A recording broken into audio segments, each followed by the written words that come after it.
To block pop-up ads on Chrome mobile.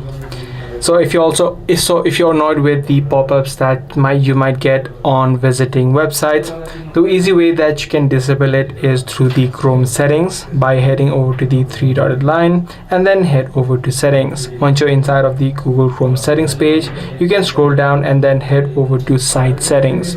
Inside of site settings, you can scroll down further until you see the section of pop-ups and redirects. This option needs to be don't allow. This option needs to be disallowed, which is you'll need to select the second option, which is don't allow sites to send.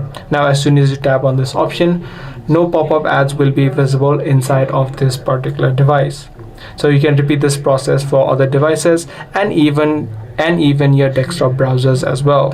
I do hope this guide video was helpful to you. If it was, be sure to subscribe, share, and also give this video a thumbs up.